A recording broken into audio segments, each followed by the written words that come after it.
Halo guys, welcome to Cakrawala Unik. Nah, pada malam hari ini kita akan melanjutkan kisah horor yang diceritakan minggu lalu berjudul Villa Mautretes. Oh iya, buat kalian yang belum menonton part satunya, silahkan melihat di deskripsi ya. Jangan lupa untuk tekan tombol subscribe dan bunyikan lonceng untuk mendapatkan notifikasinya. Oke? Setelah deal, kami membawa kedua gadis itu ke dalam mobil untuk dibawa ke villa yang sudah disewa Dharma tadi. Kami pun mengobrol santai dengan gadis-gadis pejuang rupiah itu. Dari obrolan kami mengetahui mereka berasal dari Jawa Barat. Setelah sampai di villa, kami pun masuk. Selangkah memasuki villa, terasa aura yang berbeda. Bau debu bercampur dengan bau entah apa, yang pasti baunya aneh, seperti benda lama yang tersimpan. Di villa itu ada 3 kamar tidur dan 1 kamar mandi, serta ada pintu belakang yang entah ke ruang apa selanjutnya. Dari posisi letak barang, ada juga keanehan yang ditemukan. Ada sebuah kursi goyang di tengah-tengah ruang yang menghadap ke kamar mandi. Di ruang tamu, ada sofa panjang yang di belakangnya ada jendela kaca besar dengan gorden berwarna coklat, yang mungkin karena terlalu lama jadi terlihat usang dan berdebu. Di depannya ada sebuah TV tabung. Kami berenam mengobrol sejenak di ruang tamu.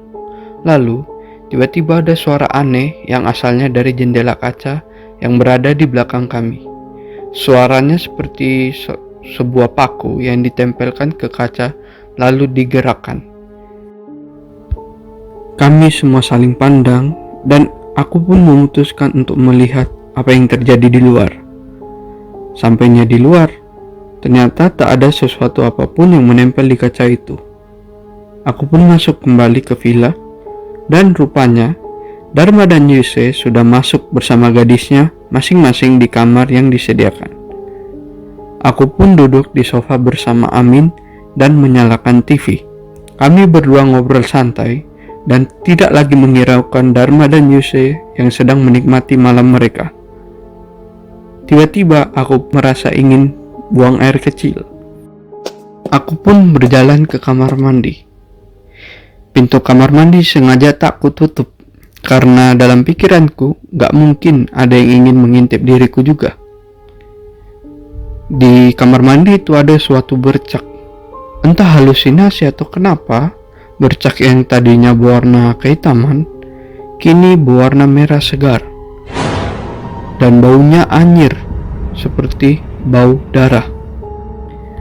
Aku segera menyelesaikan pipisku dan berbalik badan keluar kamar mandi. Ternyata, pintu kamar mandi yang sejak tadi terbuka, kini hampir tertutup dan hanya menyisakan 1 jari. Aku pun membuka pintu itu dan lari menuju ruang tamu. Amin yang melihatku ketakutan, ia pun mengejekku. Pengecut gitu aja takut. Tak lama kemudian terdengar suara seperti benda yang menabrak pintu. Asalnya dari kamar yang digunakan Dharma untuk mantap-mantap tadi. Aku dan Amin saling pandang, seakan-akan menanyakan ada apa ya. Lalu Amin berkata, mungkin saja Dharma dapat cewek yang lagi ganas ya. Aku hanya mengangguk, namun masih penasaran apa yang terjadi.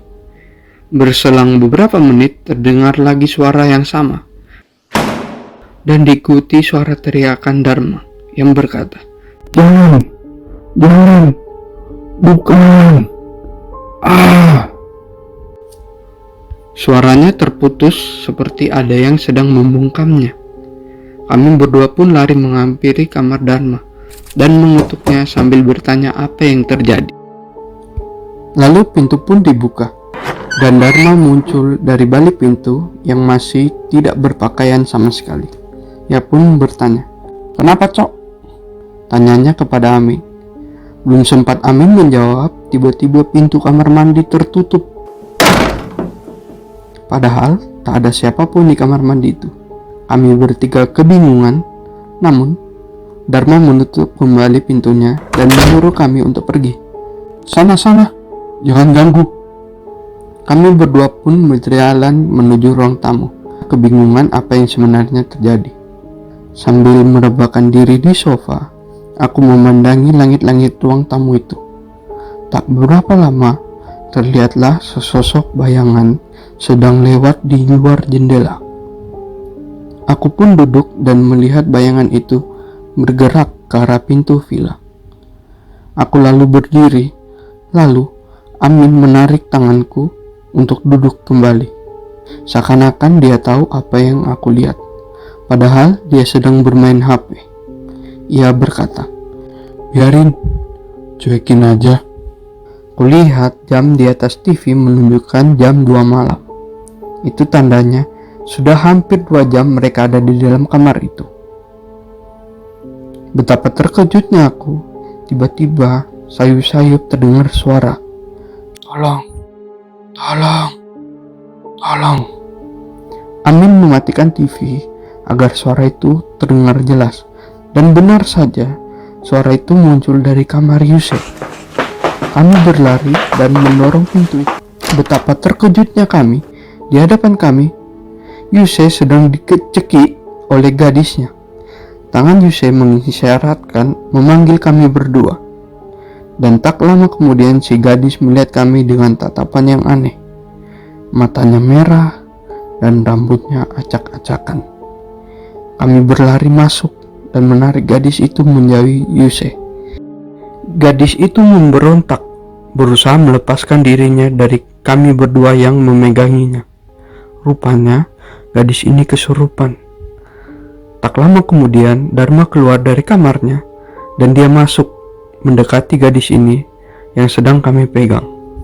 Sambil komat-kamit membaca sesuatu dan langsung menekan ibu jari kaki gadis ini, yang sesaat kemudian gadis ini mulai agak tenang dan tidak lagi bergerak. Lalu tiba-tiba dia tertawa seperti tawa seorang wanita melengking sambil melotot. Kalian semua siapa? Kenapa masuk istanaku? Apa kalian tidak kasihan denganku? Kalian yang membunuh suamiku. Namaku Pitaloka. Ini daerahku. Tak ada yang boleh menggunakannya. Kalau enggak akan kubunuh temanmu. Sambil menunjuk Yusuf, Dharma menjawab, "Kami cuma sebentar, numpang istirahat."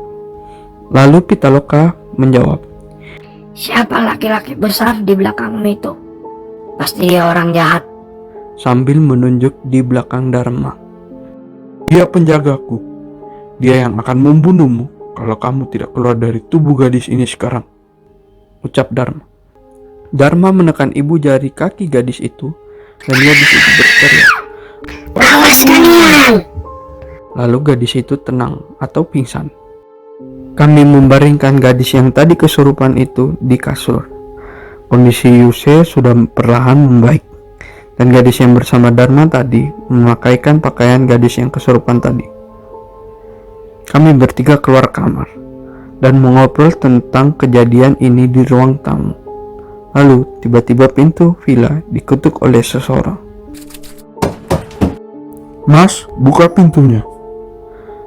Dan ternyata bapak yang mencarikan villa yang datang. Dia masuk dan duduk di sofa bersama kami. Entah mengapa dia terengah-engah seperti seorang yang barusan jogging. Lalu dia menanyakan, "Apakah ada yang aneh, Mas?" Dharma menjawab, "Iya, Pak. Gadis yang bersama Yusuf tadi kesurupan, tapi syukurlah semua bisa dikendalikan." Bapak villa pun berkata kembali, "Saya minta maaf, Mas. Saya yang salah.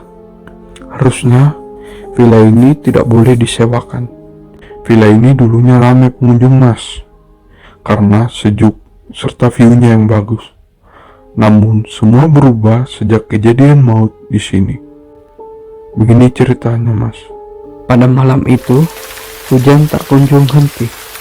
Lalu, ada sepasang laki-laki dan perempuan datang untuk berteduh. Pasangan itu berteduh di teras rumah. Sedangkan di dalam villa ada penyewa, 3 orang laki-laki dan 2 orang perempuan. Mereka mabuk-mabukan dan pesta seks di dalam villa ini. Lalu salah seorang dari laki-laki itu mempunyai niat jahat untuk memperkosa si wanita yang berteduh tadi. Akhirnya si laki-laki yang bersama wanita itu dipukul tewas di kamar mandi. Bekas darahnya sampai sekarang tidak bisa hilang. Sedangkan si wanita diikat di kursi goyang menghadap ke kamar mandi dan diperkosa ramai-ramai dan akhirnya tewas dengan cara dibenamkan ke dalam bathtub yang penuh air. Dulu, sebelum kejadian maut itu, kursi goyang berada di dekat sofa. Namun, sejak kejadian itu, ketika saya pindahkan kursinya ke dekat sofa, besoknya kursi itu sudah berada di depan kamar mandi lagi. Sejak saat itu, villa ini sepi pengunjung karena semua pengunjung pasti diganggu oleh penampakan hantu wanita dan pria itu. Dharma berkata, "Yaudah Pak, semuanya sudah terjadi. Kami bersyukur tidak sampai terjadi hal-hal yang tidak diinginkan oleh kami." Awak villa itu berkata, "Iya Mas, sudah berapa dukun yang saya panggil ke sini, namun semuanya tak sanggup melawan. Kayaknya Mas punya bodyguard yang lebih sakti deh. Jadi bisa melawan dan sanggup menyelamatkan temannya." sambil menunjuk ke arah Yuse. Yuse masih terduduk diam, wajahnya pucat, mengingat dia hampir mati di tangan gadis itu.